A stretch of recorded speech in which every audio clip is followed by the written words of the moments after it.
വർത്തമാനകാല സംഭവങ്ങളെക്കുറിച്ചാണ് കഴിഞ്ഞ ഖുതുബയിൽ സൂചിപ്പിച്ചത്. അതങ്ങനെ ആവർത്തിക്കപ്പെട്ടുകൊണ്ടിരിക്കുകയാണ്. മനുഷ്യൻ്റെ പകയും വിദ്വേഷവുമൊക്കെ അവൻ്റെ ശരീരം ആഗ്രഹിക്കുന്ന, അവൻ്റെ ദേഹം ആഗ്രഹിക്കുന്ന രീതിയിൽ തന്നെ നിലനിർത്തിക്കൊണ്ട് ദുരന്തങ്ങൾ വിതച്ചുകൊണ്ടിരിക്കുകയാണ്. നമുക്കറിയാം, ഏതാണ്ട് 4-5 വർഷം മുമ്പ് ഒരു സ്ത്രീയെ കൊന്ന ഒരു കൊലയാളി 4 വർഷക്കാലത്തിലപ്പുറം ജയിലിൽ കിടന്നിട്ടും ജയിലിൽ നിന്ന് പരോളിൽ വന്നിട്ട് വീണ്ടും ആ സ്ത്രീയുടെ ഭർത്താവിനെയും മാതാവിനെയും കൊല്ലുന്ന വാർത്ത. മനസ്സിൽ നിന്ന് പക പോകുന്നില്ല, വിദ്വേഷം പോകുന്നില്ല. ആരോടൊക്കെയോ ഉള്ള വിദ്വേഷം ഇനിയും ലിസ്റ്റിൽ 2-3 പേർ വേറെയും ഉണ്ടായിരുന്നു അത്രേ. കൊന്നൊടുക്കിക്കൊണ്ട്, ആളുകളെ കശാപ്പ് ചെയ്തുകൊണ്ട്, എനിക്കെന്താണ് എന്നതിനെക്കുറിച്ച് പോലും ഒരു ധാരണയുമില്ല. ഏതോ ഒരു കൂടോത്രക്കാരൻ പറഞ്ഞു കൊടുത്താണത്രേ, ഏതോ ഒരു മുടി നീട്ടിയ സ്ത്രീ ഇവന് ആപത്ത് വിതക്കുമെന്ന്. അതിന് തൊട്ടടുത്ത അയൽവാസി ആ സ്ത്രീയെ തന്നെ കൊന്നുകൊണ്ടാണ് അയാൾ പരിഹാരം കാണാൻ ശ്രമിച്ചിരിക്കുന്നത്. അന്ധവിശ്വാസങ്ങളുടെ പിറകെ പോകുന്ന ആളുകൾ വിതച്ചുകൊണ്ടിരിക്കുന്ന ദുരന്തങ്ങൾക്ക് കയ്യും കണക്കുമില്ല. പ്രിയപ്പെട്ടവരെ, അവന്റെ ശരീരമെന്ന് ആഗ്രഹിക്കുന്നോ അത് ചെയ്തു കൂട്ടുക എന്ന ദേഹേച്ഛയോടൊപ്പം ചേർന്ന് നിന്നുകൊണ്ട് മനുഷ്യന്റെ മറ്റാവശ്യങ്ങളെയും മനുഷ്യരെ തന്നെയും പരിഗണിക്കാതെ മുന്നോട്ട് പോയിക്കൊണ്ടിരിക്കുകയാണ് ആളുകൾ. എത്രയെത്ര ബന്ധങ്ങളാണ് പേരിൽ തകർന്നുകൊണ്ടിരിക്കുന്നത്. പകയുടെ വിദ്വേഷത്തിന്റെ നിസ്സാരമായ കാര്യങ്ങളുടെ പേരിൽ ബന്ധങ്ങളെ വിച്ഛേദിച്ചു കൊണ്ടിരിക്കുന്ന സംഭവങ്ങൾ നിർബാധം തുടർന്നുകൊണ്ടിരിക്കുകയാണ്. മാത്രമല്ല, സാമ്പത്തികമായ ചൂഷണങ്ങൾ പല വിധത്തിലും വേണ്ടപ്പെട്ടവരോട് പോലും പ്രിയപ്പെട്ടവരോട് പോലും കള്ള വാഗ്ദാനങ്ങൾ നൽകി ശേഖരിച്ചുകൊണ്ട് ദുരുപയോഗം ചെയ്യുന്ന, അങ്ങനെ പൈസ വിടുങ്ങുന്ന ആളുകളുടെ കഥകൾ. എന്തും തനിക്ക് വേണ്ടി, തൻ്റെ ദേഹത്തിന് വേണ്ടി, തൻ്റെ ജീവിതകാലത്തെ സുഖത്തിന് വേണ്ടി, തൻ്റെ ജീവിതകാലത്തെ പ്രൗഢിക്കും പ്രാമാണികത്വത്തിനും വേണ്ടി, അങ്ങനെ അതിലപ്പുറം ഒരു ചിന്തയിലേക്കും അവന്റെ ബുദ്ധി ഉപയോഗപ്പെടുത്തിക്കൊണ്ടുള്ള ഒരു വളർച്ചയിലേക്കും അവൻ പോകുന്നില്ല എന്നുള്ളതാണ് വസ്തുത. ദേഹേച്ഛയെ തകർത്തെറിയാൻ നമുക്ക് കഴിയണം. ദേഹത്തിന്റെ ആഗ്രഹങ്ങളെ, ശരീരത്തിന്റെ കൊതികളെ തകർത്തെറിയാൻ ഒരു മനുഷ്യന് കഴിയുമ്പോൾ മാത്രമേ അവന് ജീവിത വിജയം നേടാനാവുകയുള്ളൂ. മുസ്അബ് ഇബ്നു ഉമൈർ റളിയല്ലാഹു അൻഹുവിന്റെ ചരിത്രം പഠിപ്പിക്കുന്നതാണ്. മക്കയിലെ പ്രവാചകൻ ദഅവത്ത് നടത്തിയ കാലഘട്ടത്തിലെ സുമുഖനും പണക്കാരനും ആളുകളൊക്കെയും ഇഷ്ടപ്പെടുന്നവരുമായ മുസ്അബ് ഇബ്നു ഉമൈർ റളിയല്ലാഹു അൻഹു ആ പ്രൗഢിയോടെ അവിടെ ജീവിച്ചു വന്ന, അവിടെ സുമുഖനായി സുന്ദരനായി വിലസിക്കൊണ്ടിരുന്ന മുസ്അബ് ഇബ്നു ഉമൈർ റളിയല്ലാഹു അൻഹു തന്റെ ദേഹേച്ഛക്കടിമപ്പെട്ട് ജീവിക്കുന്നതിന് പകരം ഇസ്ലാമിന്റെ അധ്യാപനങ്ങൾ ആ ഹൃദയത്തിലേക്ക് ആഴ്ന്നിറങ്ങിയപ്പോൾ ആ സുഖലോലുപമായ ആസ്വാദ്യകരമായ ജീവിതം അദ്ദേഹം കൈയൊഴിഞ്ഞു. അദ്ദേഹം ഇസ്ലാമിന്റെ മൂർച്ചയിൽ വാർത്തെടുക്കപ്പെട്ട ഒന്നാം തരം മനുഷ്യനായി, ഒന്നാം തരം വിശ്വാസിയായി ജീവിച്ചു. അതുമൂലം അദ്ദേഹത്തിന് ബന്ധുക്കളെ, മാതാവിനെ വിട്ടൊഴിയേണ്ടി വന്നു. കുടുംബം, സ്വത്ത്, സമ്പാദ്യം, സൗകര്യങ്ങളൊക്കെയും ഒഴിവാക്കേണ്ടി വന്നു. അവസാനം ഉഹുദ് യുദ്ധത്തിൽ ഷഹീദാകുമ്പോ മറമാടാൻ തന്റെ കയ്യിൽ കഫം പുട പോലുമില്ലാത്ത വിധത്തിൽ ദരിദ്രനായിക്കൊണ്ടായിരുന്നു ആ മനുഷ്യൻ വിട പറഞ്ഞത്. ദേഹേച്ഛയെ കൈയൊഴിഞ്ഞ് വിശ്വാസത്തിന്റെ പാതയിലേക്ക്, ആത്യന്തികമായ വിജയത്തിന്റെ പാതയിലേക്ക് മനുഷ്യൻ ഉയർന്നു വരുമ്പോ ദുനിയാവിൽ നഷ്ടങ്ങളുടെ കണക്കായിരിക്കും ലാഭങ്ങളുടെ കണക്കിനേക്കാൾ, നേട്ടങ്ങളുടെ കണക്കിനേക്കാൾ കൂടുതലുണ്ടാവുക. ആ നഷ്ടങ്ങളെ പുഞ്ചിരിയോടെ സ്വീകരിച്ചുകൊണ്ടായിരുന്നു സഹാബാക്കൾ ജീവിച്ചത്. മുസ്അബ് ഇബ്നു ഉമൈർ റളിയല്ലാഹു അൻഹു ജീവിച്ചത്, ജാഫർ ഇബ്നു അബീ താലിബ് റളിയല്ലാഹു അൻഹു ജീവിച്ചത്. ദരിദ്രനായ ഒരു സഹാബി, പ്രവാചകൻ സല്ലല്ലാഹു അലൈഹി വസല്ലമയുടെ പിതൃ സഹോദരന്റെ പുത്രൻ, പ്രവാചകൻ സല്ലല്ലാഹു അലൈഹി വസല്ലമയുടെ കളിക്കൂട്ടുകാരൻ, ദരിദ്രനായിരുന്നു. ചെറിയ എന്തോ വരുമാനം കിട്ടുന്ന ജോലിയുമായി ജീവിച്ച മനുഷ്യൻ, കുടുംബം, 1-2 മക്കൾ, അങ്ങനെ സന്തോഷകരമായ ഒരു ജീവിതം നയിച്ചു കൊണ്ടിരിക്കുന്ന ജാഫർ ഇബ്നു അബീ താലിബ് റളിയല്ലാഹു അൻഹുവിനോട് യർമൂക്ക് യുദ്ധത്തിൽ താങ്കളും ഭടനായകനായി പോകണമെന്ന പ്രവാചകന്റെ കൽപ്പന കേട്ടപ്പോൾ മനസ്സാവാച കർമ്മണ അത് ഏറ്റെടുത്ത് അദ്ദേഹം പോയി. ഒരു യുദ്ധത്തിന് പോകുമ്പോൾ സ്വാഭാവികമായും ഷഹീദായേക്കാം, ഇല്ലെങ്കിൽ ശരീരത്തിന് പരിക്കുകളെങ്കിലും ഏറ്റേക്കാം. നിലവിൽ ഭാര്യയോടൊപ്പം മക്കളോടൊപ്പം സംതൃപ്തിയോടെ കഴിഞ്ഞു വരുന്ന ജീവിതത്തിന് വിഘ്നം സംഭവിച്ചേക്കാം. പക്ഷേ അത് അദ്ദേഹം പ്രാധാന്യത്തോടെ പരിഗണിച്ചില്ല. എന്റെ ഭാര്യ, എന്റെ മക്കൾ എന്നുള്ളത് പടച്ചവൻ എനിക്ക് നൽകിയ ഔദാര്യമാണ്, അനുഗ്രഹമാണ്. അവരെ അള്ളാഹു തന്നെ കാത്തു രക്ഷിക്കുമെന്ന, അവരിൽ ഈമാനിന്റെ ജ്വാലയുണ്ടെങ്കിൽ അവർ രക്ഷപ്പെടുമെന്ന ഉറച്ച വിശ്വാസം കൊണ്ട് ജാഫർ ബിൻ അബീ താലിബ് യർമൂക്ക് യുദ്ധത്തിൽ പോവുകയും ഷഹീദാവുകയും ചെയ്തു. നോക്കണം, ഇവർ വിധവയായി, ഭാര്യ വിധവയായി, മക്കൾ അനാഥരായി. പക്ഷേ അവർ പോലും ആ സന്ദർഭത്തിൽ വിശ്വാസം കൈവെടിഞ്ഞില്ല. ദേഹേച്ഛക്കനുസരിച്ച്, തന്റെ ദുനിയാവിലെ സുഖ സൗകര്യങ്ങൾക്കനുസരിച്ച് ജീവിതത്തെ നോക്കി കണ്ടിരുന്നുവെങ്കിൽ ജാഫർ ഒരിക്കലും ആ യർമൂക്ക് യുദ്ധത്തിൽ പങ്കെടുക്കുമായിരുന്നില്ല. പക്ഷേ അദ്ദേഹം കണ്ടത് ആത്യന്തികമായ വിജയം എനിക്കും എന്റെ കുടുംബത്തിനും ഉണ്ടാകണമെന്നായിരുന്നു. അദ്ദേഹം ആ പാതയിലൂടെ സഞ്ചരിച്ചു. സ്വർഗത്തിൽ എത്തിപ്പെടുന്ന സംഭവം പ്രവാചകൻ സല്ലല്ലാഹു അലൈഹി വസല്ലം വിശദീകരിക്കുന്നുണ്ട്. അദ്ദേഹത്തിന്റെ ഭാര്യയും മക്കളുമൊക്കെ ആ രീതി അവലംബിച്ച് ക്ഷമിച്ചുകൊണ്ട് സ്വർഗാവകാശികളായേക്കാവുന്ന ജീവിതമാണ് പിന്നീട് തുടർന്നു വന്നത് എന്നും നമുക്ക് ചരിത്രത്തിൽ കാണാം. നമ്മൾ നമ്മുടെ ഈ ചെറിയ ജീവിതം, വളരെ ദുർബലമായ ജീവിതം, വളരെ കൊച്ചു ജീവിതം, ഈ ജീവിതത്തെ അതിൻ്റെ ആസ്വാദനത്തിന്റെ മേഖലയിലൂടെ കൊണ്ടുപോവുകയല്ല വേണ്ടത്. ആ ജീവിതത്തിലെ കഷ്ടനഷ്ടങ്ങൾ ഏറ്റെടുക്കേണ്ടി വന്നാൽ പോലും ഈ ജീവിതം എനിക്ക് പഠിപ്പിച്ചു തന്ന ഒരു പാഠമുണ്ട്, ഈ ജീവിതത്തിന് മഹനീയമായ ഒരു ലക്ഷ്യമുണ്ട് എന്ന ബോധത്തോടെ ജീവിക്കാൻ തയ്യാറാവുകയാണ് വേണ്ടത്. ആ പേരിൽ നമ്മൾ ജീവിക്കാൻ തയ്യാറാകുമ്പോൾ ആത്മസംതൃപ്തി നമുക്ക് ലഭിക്കുക മാത്രമല്ല, അള്ളാഹുവിന്റെ സഹായം ഏതൊരു ഘട്ടത്തിലും നമ്മെ പൊതിഞ്ഞുകൊണ്ടേയിരിക്കും. വിശുദ്ധ ഖുർആൻ സൂചിപ്പിക്കുകയാണ്, സൂറത്തുൽ കഹ്ഫിൽ കാണാം, വസ്ബിർ നഫ്സക മഅല്ലദീന യദൂന റബ്ബഹും ബിൽഗദാത്തി വൽ അശിയ്യി യുരീദൂന വജ്ഹഹു. തങ്ങളുടെ രക്ഷിതാവിന്റെ മുഖം, അള്ളാഹുവിന്റെ മുഖം ലക്ഷ്യമാക്കിക്കൊണ്ട്, അവന്റെ പ്രീതി ലക്ഷ്യമാക്കിക്കൊണ്ട് രാവിലെയും കാലത്തും വൈകുന്നേരവും ജീവിതത്തിന്റെ മനോഹരമായ പകലിന്റെ ദിവസങ്ങളിൽ, രാത്രിയുടെ സമയങ്ങളിലൊക്കെ തന്നെയും അള്ളാഹുവിനെ ഓർമ്മിച്ച് അവനോട് പ്രാർത്ഥിച്ചു കൊണ്ടിരിക്കുന്നവരുടെ കൂടെ നീ നിന്റെ മനസ്സിനെ ചേർത്ത് വെക്കണം. അവനോടൊപ്പം നീ ചേർന്ന് നിൽക്കണം. അവരിൽ ഒരാളായി നീ ജീവിക്കണം. അള്ളാഹുവിന്റെ മുഖം, രക്ഷിതാവിന്റെ മുഖം ലക്ഷ്യമാക്കിക്കൊണ്ട് രാത്രിയും വൈകുന്നേരവും സ്തുതികീർത്തനങ്ങളുമായി ജീവിക്കുന്ന വിശ്വാസികളുടെ, വിശുദ്ധരുടെ പാതയിലായിരിക്കണം നീയും ചരിക്കേണ്ടത്. അവരോടൊപ്പം നീ ചേർന്ന് നിൽക്കണം. വലാ തഅദു ഐനാകാൻഹും തുരീദു സീനത്തൽ ഹയാത്തിദ് ദുനിയാ. ഈ ലോകത്തിലെ അലങ്കാരം ലക്ഷ്യമാക്കിക്കൊണ്ട്, ഈ ലോകത്തിലെ പളപളപ്പ് ലക്ഷ്യമാക്കിക്കൊണ്ട്, ഈ ലോകത്തിലെ ആർഭാടം ലക്ഷ്യമാക്കിക്കൊണ്ട് നിന്റെ കണ്ണുകൾ ആ ഒന്നിച്ചു കൂടുന്ന സത്യവിശ്വാസികളോടൊപ്പം ചേർന്ന് നിൽക്കണമെന്ന കൽപ്പനയെ ലംഘിക്കാതിരിക്കട്ടെ. ഈ ലോകത്തിന്റെ വർണ്ണാഭമായ ആസ്വാദനകരമായ അവസ്ഥയിലേക്ക് നീ ചിന്തിച്ചു പോയി കഴിഞ്ഞാൽ നീ അവരെ വിട്ടുപോയേക്കാം. അങ്ങനെ നല്ലവരായ ആളുകളിൽ നിന്ന് നീ അകന്നു പോയേക്കാം. ആ ഒരു ചിന്ത നിന്നിൽ ഉണ്ടാവരുത്. ഇഹലോകത്തിന്റെ അലങ്കാരം ലക്ഷ്യമാക്കിക്കൊണ്ട് നിന്റെ കണ്ണുകൾ അവരെ വിട്ടുമാറി പോവാതിരിക്കട്ടെ.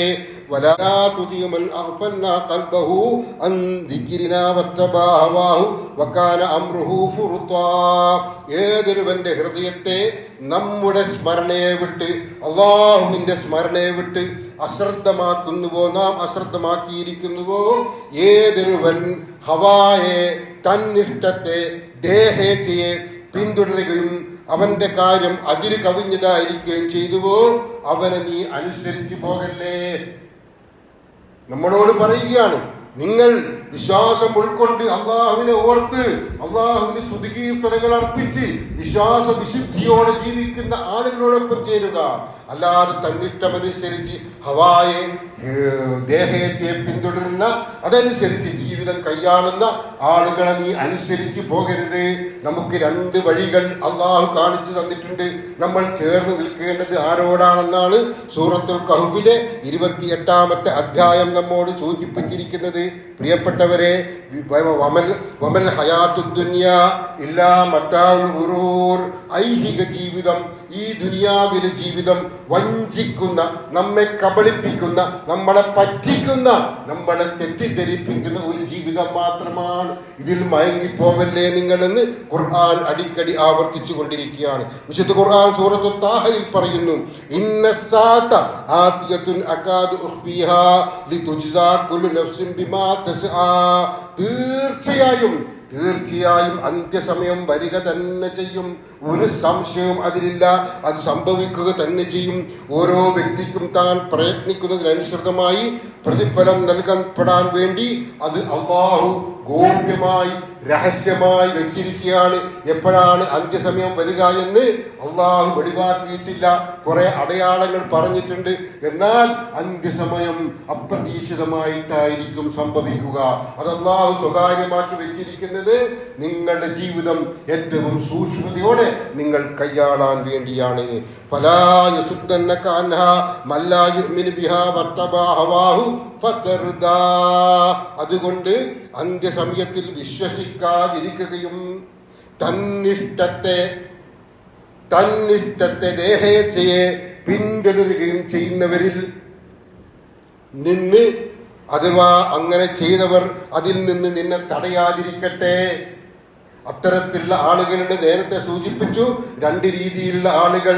നല്ല രീതി അവലംബിക്കുന്നവർ, മോശപ്പെട്ട രീതിയിൽ ദേഹേച്ഛക്കൊപ്പം പോകുന്നവർ. അതിൽ നല്ല രീതി അവലംബിക്കുന്നവരോടൊപ്പം നീ ചേർന്ന് നിൽക്കണം.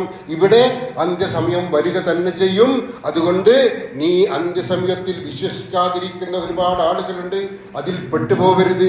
തന്നിഷ്ടത്തെ പിൻപറ്റുന്ന ആളുകളുണ്ട്, അതിൽ പെട്ടുപോകരുത് എന്ന് വിശുദ്ധ ഖുർആൻ ആവർത്തിച്ച് ഓർമ്മപ്പെടുത്തിക്കൊണ്ടിരിക്കുകയാണ്. വിശുദ്ധ ഖുർആൻ സൂറത്തുൽ അറാഫിൽ പറയാണ്, വലാകിന്നഹു അഖ്ലദ ഇലൽ അർളി വത്തബാ ഹവാ. അവൻ ഭൂമിയിലേക്ക് ശാശ്വതമാണ് ഇവിടുത്തെ ജീവിതം എന്ന ഭാവത്തിൽ തിരിയുകയാണ്. ഈ ഭൂമിയിൽ അവൻ ശാശ്വതമാണ്, ഈ ജീവിതം എന്ന രീതിയിൽ തിരിയുകയാണ്. അവൻ തന്നിഷ്ടത്തെ പിൻപറ്റുകയുമാണ് ചെയ്യുന്നത്, തന്റെ ദേഹേച്ഛയെ പിൻപറ്റുകയുമാണ് ചെയ്യുന്നത്. ഫമസലുഹു കമസലിൽ കൽബി ഇൻ തഹമിൽ അലൈഹാ യൽഹസ് ഔ തത്റുക്ഹു യൽഹസ്. അതുകൊണ്ട് അതായത് പിൻപറ്റുകയാണ് തന്നിഷ്ടത്തെ പിൻപറ്റുകയാണ് ചെയ്യുന്നത്. അപ്പോൾ അവന്റെ ഉപമ ഒരു നായയുടേത് പോലെയാണ്. ഖുർആൻ പറയാണ്, തന്നിഷ്ടത്തെ പിൻപറ്റുന്ന, തന്റെ ജീവിത ആസ്വാദനത്തിനപ്പുറം മറ്റൊന്നുമില്ല എന്ന് ചിന്തിക്കുന്ന, തന്റെ ജീവിതത്തിൽ താൻ കാണുന്ന പകയാവട്ടെ, വിദ്വേഷമാവട്ടെ, അക്രമം വിതക്കുക ആവട്ടെ, വർഗീയമായ ചിന്തയാവട്ടെ, എന്തുമാവട്ടെ, അതിൽ കൂടെ മാത്രമാണ് അവൻ സഞ്ചരിക്കുന്നതെങ്കിൽ അവനെ നായയോടാണ് ഖുർആൻ ഉപമിച്ചിരിക്കുന്നത്. നീ അതിനെ ആക്രമിച്ചാൽ ആ നായ നാവ് തൂക്കിയിടും.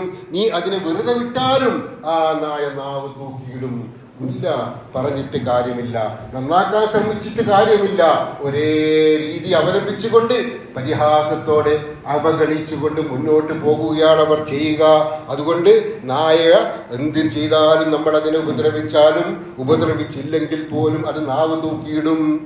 അതാണ് നമ്മുടെ ദൃഷ്ടാന്തങ്ങൾ നിഷേധിച്ച് തള്ളിയവരുടെ ആളുകളുടെ ഉപമ എന്ന് വിശുദ്ധ ഖുർആൻ പറയുകയാണ്. ആ രീതി അവലംബിച്ചു പോകരുത്. നായയാണ് തന്റെ ഇഷ്ടമനുസരിച്ച് ഇവിടെ സുഖലോലുപരായി കഴിയുന്ന ഒരുപാട് ആളുകളുണ്ട്. വലിയ വലിയ രാജാക്കന്മാർ, വലിയ വലിയ താരരാജാക്കന്മാർ, അങ്ങനെ സെലിബ്രിറ്റികളായി അവർ നിറഞ്ഞാടിക്കൊണ്ടിരിക്കുന്ന ആളുകൾ, അവരെല്ലാം അവരുടെ ഇഷ്ടമനുസരിച്ചാണ്. കഴിഞ്ഞ ദിവസം ഞാൻ വായിച്ചു, ഒരു വലിയ താരത്തിന്റെ വാച്ചിന്റെ വില 90 ലക്ഷം രൂപയാണത്രേ. കയ്യിൽ കെട്ടുന്ന ഒരു വാച്ചിന്റെ വില 90 ലക്ഷം രൂപയാണത്രേ. അറിയണം, ആസ്വാദനമാണ് അവർക്ക് ഈ ഭൂമിയിൽ ലക്ഷ്യം. അവർക്ക് മറ്റൊന്നും ലക്ഷ്യമില്ല, അവർക്ക് ദുനിയാവാണ് ലക്ഷ്യം. ആ ദുനിയാവ് ലക്ഷ്യമാക്കി ജീവിക്കുന്ന ആളുകൾ അവർ നായയെ പോലെയാണ്, നാക്ക് തൂക്കിയിടുന്ന നായയെ പോലെയാണെന്നാണ് ഖുർആൻ പറഞ്ഞിരിക്കുന്നത്.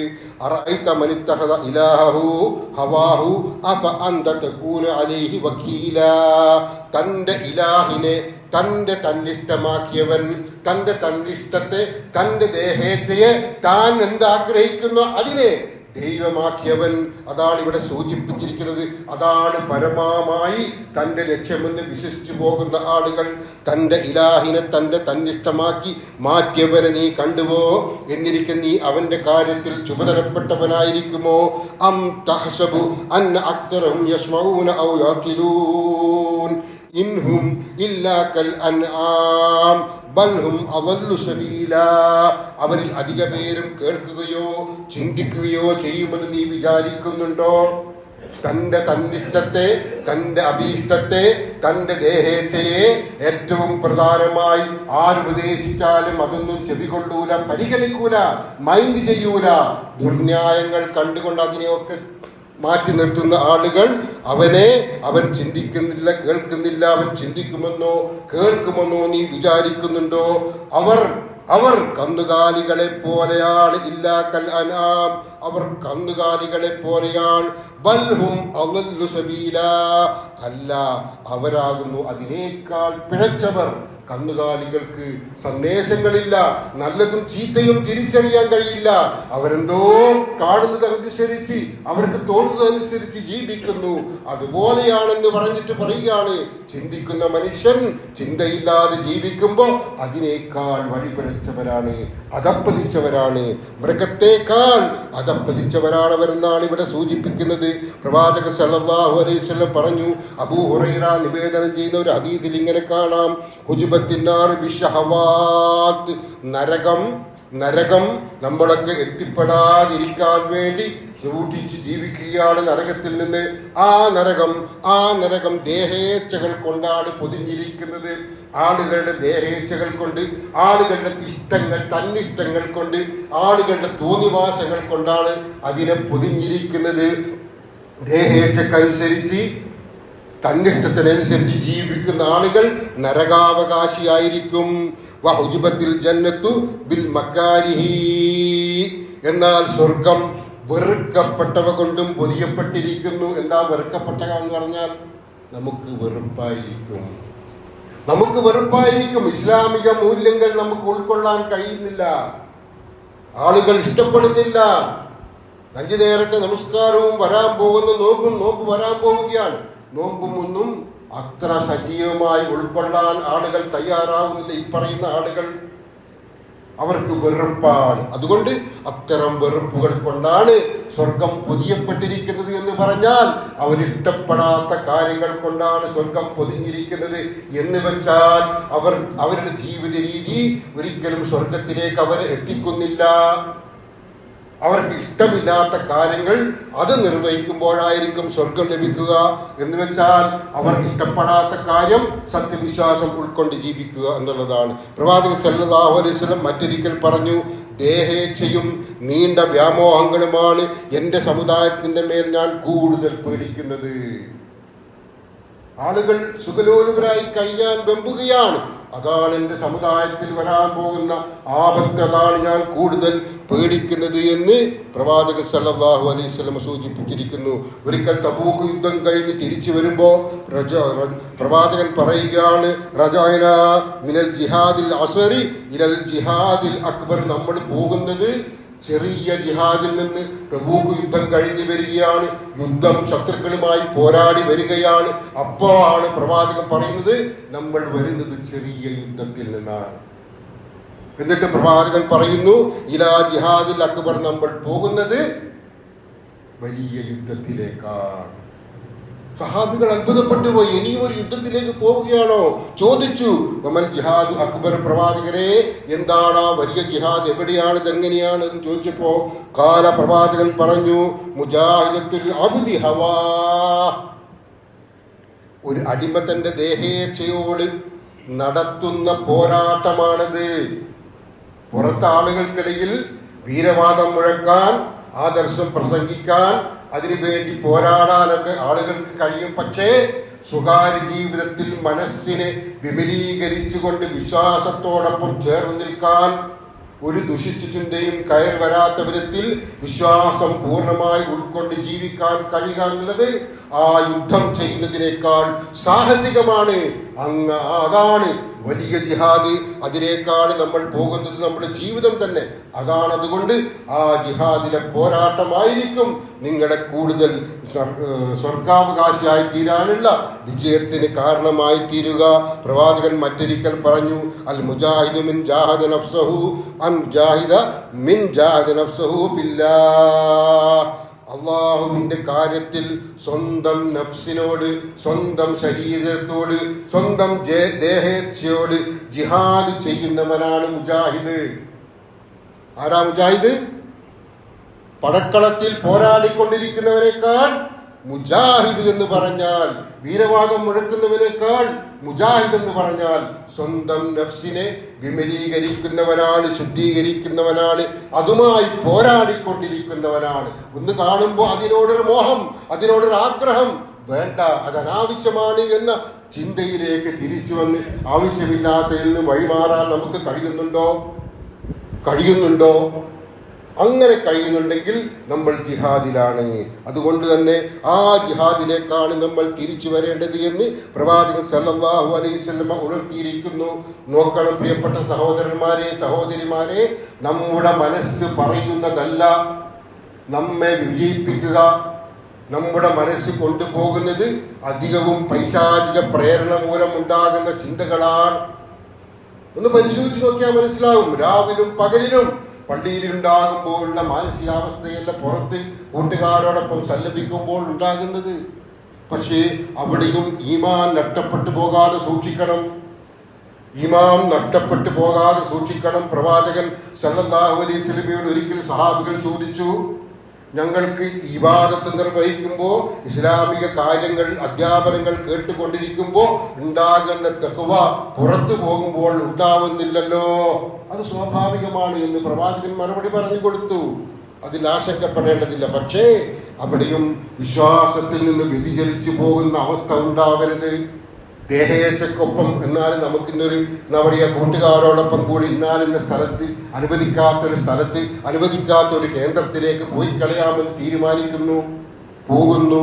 അവിടെ പോകാതെ പിടിച്ചു നിൽക്കാൻ കഴിയണം. അതാണ് ജിഹാദ്, അവനാണ് വിജയിക്കുക എന്നും പ്രവാചകൻ സല്ലല്ലാഹു അലൈഹി വസല്ലമ ഉണർത്തി.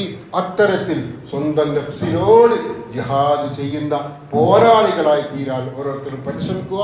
അള്ളാഹു നമ്മെ അനുഗ്രഹിക്കുമാറാവട്ടെ. അഖൂലു ഖൗലി ഹാദാ വസ്തഗ്ഫിറുല്ലാഹ ലി വലക്കും ഫസ്തഗ്ഫിറൂഹു ഇന്നഹു ഹുവൽ ഗഫൂറുർ റഹീം.